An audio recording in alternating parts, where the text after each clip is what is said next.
तो आ गए आप। आ गए हो तो चैनल को सब्सक्राइब कर लेना, वीडियो अच्छी लगे तो लाइक और शेयर कर देना और हाँ, बेल आइकन जरूर दबा देना ताकि आपको नई वीडियोस की नोटिफिकेशन मिलती रहे। स्टोरी एनिमीडिया, कहानियों की नगरी।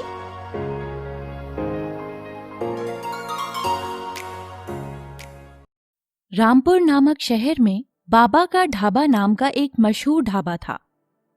ये ढाबा दिन पर दिन इतना मशहूर हो रहा था कि आसपास के लोग बिना वहाँ खाना खाए उस रास्ते से जा नहीं पाते थे। उस ढाबे का खाना इतना स्वादिष्ट था कि लोग अपनी उंगलियां चाट जाते थे। एक ढाबे को मशहूर होता देख उस ढाबे के मालिक का घमंड भी ढाबे की तरह ही मशहूर होता जा रहा था। अगर उसके ढाबे का खाना बच जाता था तो वो उसे फेंकना सही समझता था, न कि किसी जानवर या भूखे को मुफ्त देना। एक दिन एक भिखारन वहाँ से जा रही थी। उसे बहुत भूख लग रही थी। वो 2 दिन की भूखी थी। वो उस ढाबे के मालिक के पास जाकर कहती है, मालिक, मुझे कुछ खाने को दे दो। मैं कई दिनों से भूखी हूँ। मुझे बहुत तेज भूख लग रही है और चक्कर आ रहे हैं। अरे चल यहाँ से, यहाँ कुछ नहीं मिलेगा खाने को, कहीं और जा, चल। मालिक, कुछ तो दे दो, मैं बहुत भूखी हूँ, जान निकल रही है भूख से। पता नहीं कहाँ कहाँ से सुबह सुबह जाते हैं, मुंह उठाकर सारा दिन खराब कर देते हैं। बिल्लू, ओ बिल्लू, इस भिखारन को बाहर कर दे ढाबे से। हाँ। बिल्लू उस भिखारिन को धक्के दे देकर उसे बाहर निकाल देता है और मालिक को उस पर जरा भी तरस नहीं आता और वो भिखारिन भूख से बेहोश हो जाती है। मालिक, ये तो बेहोश हो गई है। तो मैं क्या करूं? तू इसे दुकान के सामने से हटा, ग्राहक के आने का टाइम हो रहा है। जी मालिक, मैं अभी हटाता हूँ। जैसे ही नौकर उसे बाहर फेंकता है, भिखारिन जमीन पर गिर जाती है और नौकर उसे हाथ लगाकर घबराते हुए बोलता है, मालिक, लगता है ये मर गई है। अरे ये क्या बोल रहा है तू? तू पागल तो नहीं हो गया है? मालिक, मैं सही बोल रहा हूँ। तुम एक काम करो, ढाबे के पीछे जो कुआं है उसमें फेंक दो इसे जाकर। नौकर कुछ समय बाद आ जाता है। अरे फेंक आया उस आफत को, किसी ने देखा तो नहीं तुझे? नहीं मालिक, कोई नहीं था उस जगह। फिर मालिक अपने सारे नौकरों को छुट्टी देकर अपने घर की तरफ चल देता है।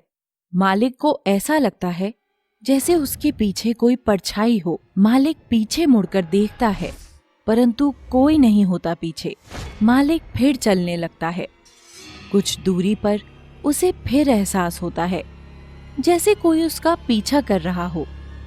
अब मालिक का डर के मारे पसीना आ जाता है और वो तेज तेज भागने लगता है और अपने घर पहुंच जाता है। मालिक अपनी बीवी को आवाज देता है, रुकमणी, जल्दी से खाना दे दो, बहुत तेज भूख लगी है। जी अभी लाई। जैसे ही मालकिन खाना लेकर आती है, चुड़ैल उसे पीछे से धक्का दे देती है, जिसके कारण सारा खाना गिर जाता है। अरे बेवकूफ औरत, ये क्या किया तूने? सारा खाना गिरा दिया। जी पता नहीं कैसे गिर गया, मुझे ऐसा लगा जैसे मुझे किसी ने धक्का दिया हो। अब तो झूठ भी बोलने लगी। गलती की है तो मान ले। मैं इतनी मेहनत से कमाता हूँ, तू बेवकूफ नुकसान करती है बस मेरा। अगली सुबह मालिक अपने ढाबे पर चला जाता है। कुछ समय बाद एक ग्राहक आता है। बिल्लू, जल्दी से कुछ खाने को लेकर आओ, बहुत तेज भूख लगी है यार। बिल्लू जल्दी से खाना लाता है। जैसे ही ग्राहक खाना खाता है, ये कैसा खाना है? छी, इतनी मिर्च! ग्राहक को क्या मारने का इरादा है तुम लोगों का? अरे ओ बिल्लू, ये कैसा खाना बनाया है तूने रे? मालिक, खाना तो रोज की तरह ही अच्छा ही बनाया है, पता नहीं क्या हुआ। आज पूरे दिन खाना ऐसे ही खराब होता रहा। मालिक की कोई कमाई नहीं हुई थी। मजबूरन उन्हें सारा खाना फेंकना पड़ा। ये देखकर चुड़ैल बहुत खुश हो जाती है। अगली सुबह मालिक सब नौकरों को बोलता है, सब आज ऐसा खाना बनाना कि सब उंगलियां चाटते रह जाएं। सब नौकर खाना बनाने लगते हैं। उसके बाद मालिक को भी टेस्ट के लिए देते हैं। वाह भैया, क्या लजीज व्यंजन है। मजा ही आ गया। कुछ समय बाद एक औरत आती है। नौकर खाने से भरी एक प्लेट लाता है और उस औरत की टेबल पर रख देता है। जैसे ही वो औरत प्लेट को हाथ लगाने ही वाली होती है, चुड़ैल सब खाना गायब कर देती है। वो औरत बहुत डर जाती है और जोर से चिल्लाती है, ये क्या हुआ रामू भैया, मेरा खाना कैसे गायब हो गया? अरे ऐसे कैसे हो सकता है बहन जी, खाना ऐसे गायब नहीं होता। मैं क्या झूठ बोल रही हूँ, खाना गायब हो गया। बहन जी ऐसे खाना नहीं जाता। आपने खाना खा लिया होगा, अब मेरे पैसे देने की बारी आई तो ऐसे बोल रही हो। चुपचाप पैसे भरो खाने के। जब मैंने खाया ही नहीं तो कैसे पैसे? बिना पैसे लिए तो तुम्हें जाने नहीं दूंगा मैं। मजबूरी में औरत पैसे देकर चली जाती है, पर पूरे गांव में सबको ये बात बता देती है। ढाबे के मालिक को समझ नहीं आ रहा था, दिन पर दिन उसके ढाबे की कमाई कम हो रही थी, पर चुड़ैल ये सब देखकर बहुत खुश हो रही थी। एक दिन शहर से एक परिवार उस ढाबे पर खाना खाने आता है।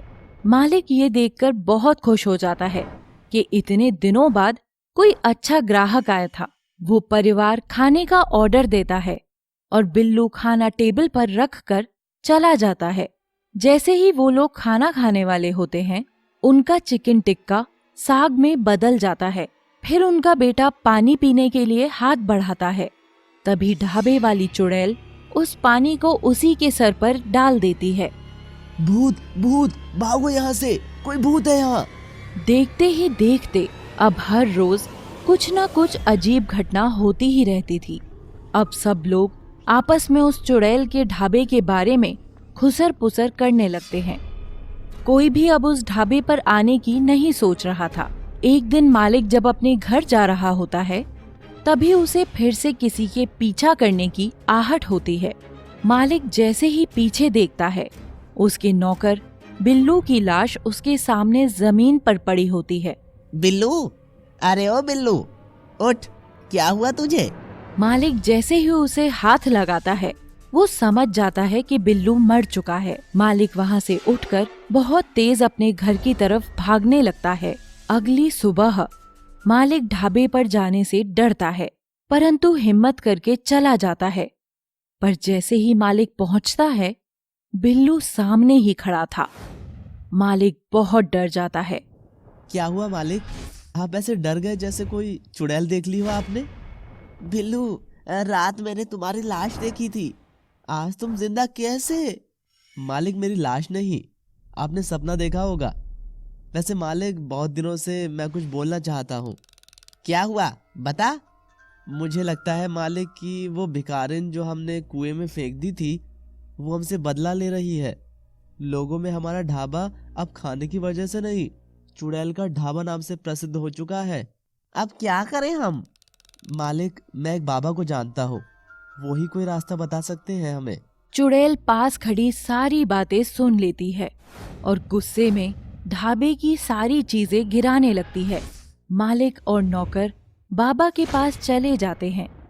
ये क्या किया मूर्ख आदमी, तूने एक भिखारिन को भूखा रहने दिया और फिर उसे कुएं में फेंक दिया। ये पाप किया है तूने। अब वो चुड़ैल बन गई है और उसकी आत्मा तेरे ढाबे में भटक रही है। मुझे माफ कर दो बाबा। बाबा उस चुड़ैल को प्रकट करते हैं। मुझे जाने दो, इस मालिक की वजह से मेरी मृत्यु हुई है। इसके ढाबे पर अब मेरा कब्जा है। मुझे माफ कर दो चुड़ैल बहन, मेरा मतलब भिखारिन बहन। अब मैं आगे से किसी को भी भूखा नहीं जाने दूंगा अपने ढाबे से। मुझे माफ कर दो। इतना सुनकर और मालिक से पश्चाताप करने की वजह से चुड़ैल हमेशा के लिए चली जाती है और मालिक भी अपना वचन निभाता है और उस ढाबे का नाम चुड़ैल का ढाबा रख लेता है। चैनल को सब्सक्राइब कर लेना, वीडियो अच्छी लगे तो लाइक और शेयर कर देना और हाँ, बेल आइकन जरूर दबा देना ताकि आपको नई वीडियोस की नोटिफिकेशन मिलती रहे।